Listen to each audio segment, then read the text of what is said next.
یہ روایت مسند اسحاق سے ہے اور اس کا رقم ہے 168۔ ابو ہریرہ رضی اللہ عنہ سے روایت ہے کہ رسول اللہ صلی اللہ علیہ وسلم نے فرمایا، 3 لوگ ایسے ہیں جن سے اللہ تعالیٰ قیامت کے دن نہ بات کریں گے، نہ ان کی طرف نگاہ التفات سے دیکھیں گے اور نہ انہیں پاک کریں گے۔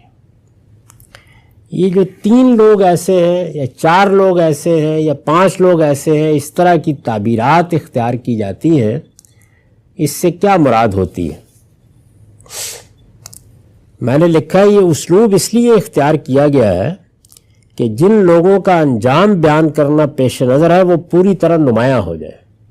یعنی یہ 3 لوگ 4 لوگ، یہ ضروری نہیں ہوتا کہ اس میں کوئی حصر کا انداز ہو کہ بس یہی 3 لوگ یہی 4 لوگ، بلکہ ان کو نمایاں کرنے کے لیے جگہ جگہ حدیثوں میں یہ اسلوب اختیار کر لیا جاتا ہے۔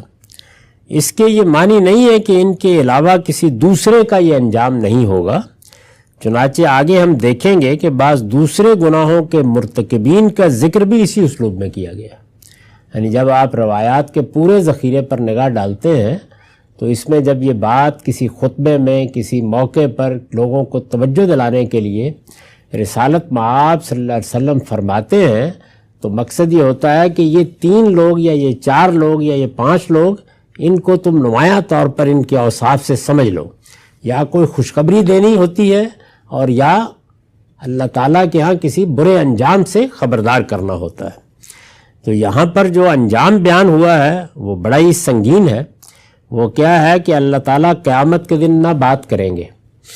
انسان کے لیے اس سے بڑی محرومی کوئی نہیں ہو سکتی۔ یعنی اس دنیا میں ہم اسی امید میں جیتے ہیں کہ وہ وقت آئے گا کہ جب اس پروردگار کی بارگاہ میں حاضری کا موقع ملے گا، اس سے بات کرنے کا موقع ملے گا، ہم اپنے مالک کو دیکھ سکیں گے۔ یہ معمولی درجے کی چیز نہیں ہے، یہ انسان کی سب سے بڑی آرزو ہے اور ہونی چاہیے۔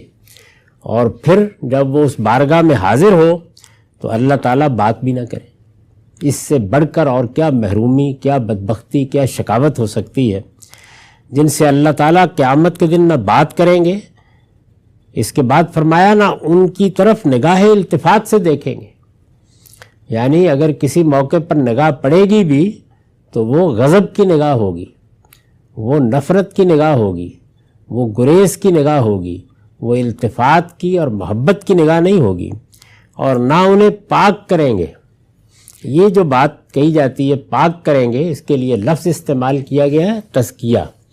ہمارے دین کا مقصود یہی ہے کہ ہم اپنے وجود کو پاکیزہ بنائیں۔ یہ پاکیزہ بنائیں، یہی در حقیقت وہ امتحان ہے جس میں ہم کو اس دنیا میں ڈالا گیا ہے۔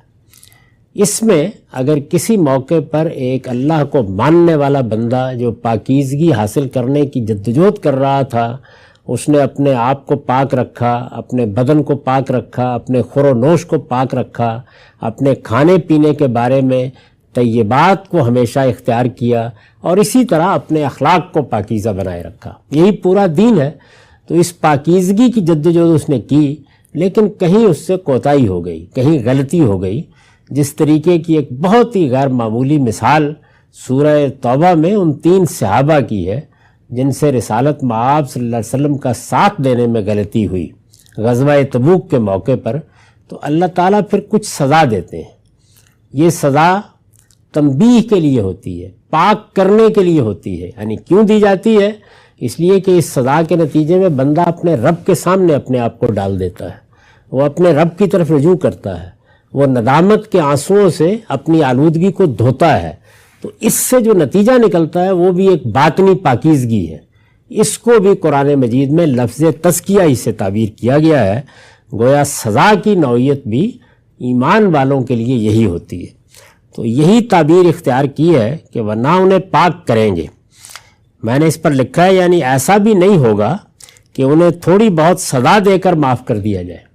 قیامت میں جب اللہ کے بندے اس کی بارگاہ میں آئیں گے تو کچھ تو وہ ہیں کہ اپنے اعمال کی وجہ سے اللہ کی رحمت سے، اس کی عنایت سے کامیاب ہوئے اور ان کے لیے جنت کا پروانہ مل گیا، لیکن ایسے بھی ہوں گے کہ جن کو کچھ تھوڑی بہت سزا دے کے اسی طرح جیسے وہ تبوک کے اندر کوتاہی کرنے والے تینوں صحابہ کا واقعہ اگر آپ پڑھیں تو معلوم ہوتا ہے کہ ایک لمبے عرصے کے مقاطعے نے ان کو اللہ کے سامنے ڈال دیا، ان کے باطن کو دھو دیا، ان کی کوتاہی کا سچا احساس انہیں دلا دیا، اور پھر آسمان سے ان کو معاف کیا گیا، یعنی اللہ تعالیٰ نے بشارت دی کہ وہ معاف کر دیے گئے ہیں۔ تو یہ عمل قیامت میں بھی ہوگا بعض لوگوں کے لیے، اس کے لیے یہ لفظ یزکیہم استعمال ہوا ہے، یعنی ایسا بھی نہیں ہوگا کہ انہیں تھوڑی بہت سزا دے کر معاف کر دیا جائے۔ اصل میں لفظ یزکیہم استعمال ہوا ہے، قیامت میں اس کی یہی صورت متصور ہو سکتی ہے۔ چنانچہ سورہ آل عمران کی آیت 77 میں اہل کتاب کے ان مجرموں کے لیے بھی یہ لفظ اسی مفہوم میں استعمال ہوا ہے جنہوں نے اس عہد کو توڑ دیا جو اللہ کی شریعت اور آخری پیغمبر کی بعثت سے متعلق ان سے لیا گیا تھا۔ تو وہاں بھی یہی فرمایا ہے کہ ولا یزکیہم، اللہ انہیں پاک نہیں کرے گا۔ مطلب یہ ہے کہ جب قیامت میں وہ اعتراف بھی کریں گے اپنی اس غلطی کا، تو ایسا نہیں ہے کہ انہیں تھوڑی سزا دے کر پاک ہونے کا موقع دیا جائے گا۔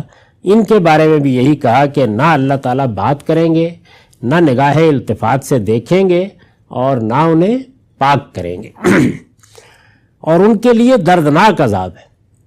تو یہ گویا اب وہ لوگ نمایاں کرنا پیش نظر ہیں کہ جنہوں نے اتمام حجت کے درجے میں ایک بات کو سمجھا اور اس کے باوجود جبکہ کوئی عذر باقی نہیں رہا تب بھی گناہوں کا ارتکاب کیا۔